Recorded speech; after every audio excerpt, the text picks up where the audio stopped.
దేశీయ స్టాక్ మార్కెట్లు లాభాల్లో ట్రేడ్ అవుతున్నాయి. సెన్సెక్స్ 540, నిఫ్టీ 150 పాయింట్లకు పైగా లాభాల్లో కొనసాగుతున్నాయి. అటు ముడి చమురు ధర తొలిసారి $70 దిగువకు వచ్చింది.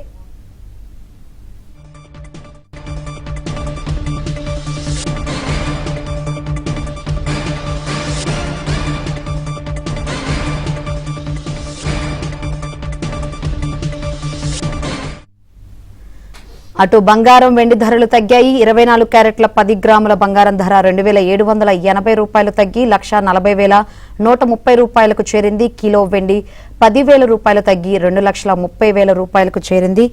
ఇక స్టాక్ మార్కెట్స్ అయితే లాభాల్లో ట్రేడ్ అవుతున్న పరిస్థితులు అయితే కనిపిస్తున్నాయి. మనతో మాట్లాడేందుకు బిజినెస్ అనలిస్ట్ జీవీరావు గారు ఉన్నారు. Good morning sir. Good morning అమ్మా. ఎన్నో ఒడిదుడుకులు దాటుకొని ప్రజెంట్ దేశీయ స్టాక్ మార్కెట్లు లాభాల్లో ట్రేడ్ అవుతున్న పరిస్థితులు అయితే కనిపిస్తుంది. ఇదే ట్రెండ్ కొనసాగే అవకాశం కనిపిస్తుందా? అయితే మార్కెట్ లో ఇప్పుడు వచ్చినటువంటి ఈ పెరుగుదల కొనసాగుతుంది అని ఖచ్చితంగా చెప్పే అవకాశాలు లేవు. ఎందుకంటే ఇప్పుడు ఇది ఎప్పుడైతే మార్కెట్ లో ఓవర్ సెల్లింగ్ జరిగిందో ఆ ఓవర్ సెల్లింగ్ వల్ల కొంత టెంపరీ బయింగ్ రావడం అనేటువంటిది సహజం. అయితే దీన్ని చూసి మనం ఖచ్చితంగా ఇలానే నిలబడిపోద్ది మార్కెట్ అని, లేకపోతే షార్ట్ టర్మ్ లో ఒక 2-3 రోజుల్లోనే మనం స్పెక్యులేషన్ కోసం అని చెప్పి కొన్ని లాభాలు సంపాదించవచ్చు అని కనుక ఆశపడితే నిరాశ ఎదురయ్యేటువంటి ప్రమాదం కూడా ఉంటుంది. అందుకని లాంగ్ టర్మ్ ఇన్వెస్టర్స్ కి వచ్చిన ఇబ్బంది లేదు, కానీ బట్ స్పెక్యులేటివ్ పర్పస్ లో స్టాక్స్ లో ఇన్వెస్ట్ చేద్దాం అనుకునే వాళ్ళు మాత్రం ఈ యొక్క టెంపరీ రైజ్ చూసి షార్ట్ టర్మ్ కోసం బై చేస్తే దానివల్ల ఇబ్బందులు ఎదురయ్యే అవకాశం ఉంటుంది. కాబట్టి జాగ్రత్తగానే అడుగులు వేయాల్సినటువంటి అవసరం ఉంటుందమ్మా మార్కెట్ పరంగా. ఇటు చూసుకుంటే ముడి చమురు ధర కూడా తొలిసారి $70 దిగి వచ్చింది. ఇది ఒక వైపు చూసుకుంటే గుడ్ న్యూస్ అనే చెప్పలే. ఏం చెప్తారు సార్ ఈ ముడి చమురు ధర సంబంధించి? ముడి చమురు ధర తగ్గటం చాలా గుడ్ న్యూస్ అమ్మా.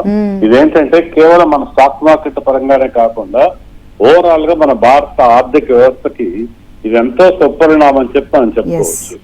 ఎప్పుడైతే మనం ముడి చమురుని ప్రధానంగా ఇంపోర్ట్ చేసుకునే దేశం, మన యొక్క అవసరాల్లో ఎక్కువ భాగం మనం దిగుమతుల మీద ఆధారపడి ఉన్నాం. ఈ ముడి చమురు ధరలు తగ్గుతున్న కొద్దీ కూడా ఇది మన యొక్క ఎకానమీకి ఎంతో మేలు జరుగుతుంది. మన యొక్క ఓవరాల్ డెఫిసిట్లు కూడా తగ్గేటువంటి అవకాశం ఉంటుంది. ఇది మన జీడిపికి కూడా ఇది చాలా పాజిటివ్ పరిణామం అని చెప్పి మనం చెప్పొచ్చు.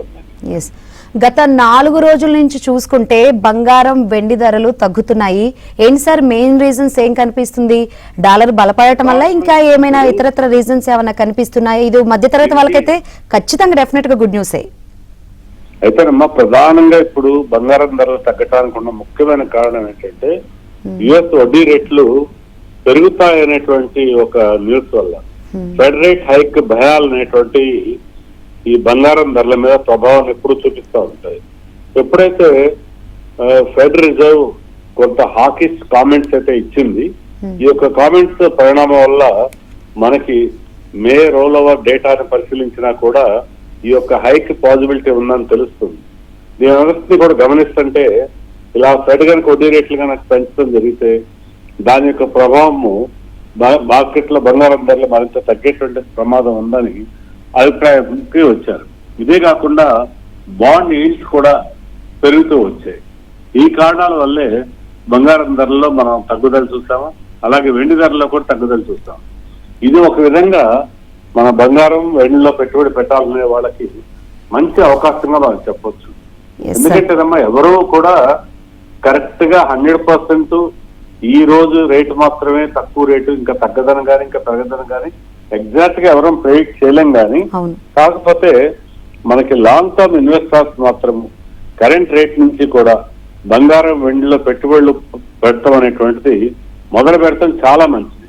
ఎందుకంటే లాంగ్ రన్ లో గోల్డ్ ఎప్పుడు కూడా పెరిగేటువంటి అవకాశాలే ఉంటుంది, వెండి కూడా పెరిగే అవకాశం ఉంటుంది. కనుక 4-5 సంవత్సరాల కోసం పెట్టుబడులు పెడదాం అనే వాళ్ళకి ఇది చాలా సువర్ణ అవకాశం అని చెప్పొచ్చు. మొత్తం ఒకే రోజు కాకపోయినా గ్రాడ్యువల్ గా ఇన్వెస్ట్ చేసేటువంటి ప్రయత్నం ఇక్కడి నుంచి చేస్తూ వెళ్తే బంగారం వెండిలో పెట్టుబడులు చాలా మంచి ఉపయోగం కలుగుతాయని మాత్రం చెప్పొచ్చు. Right, thank you sir, thanks for analysis.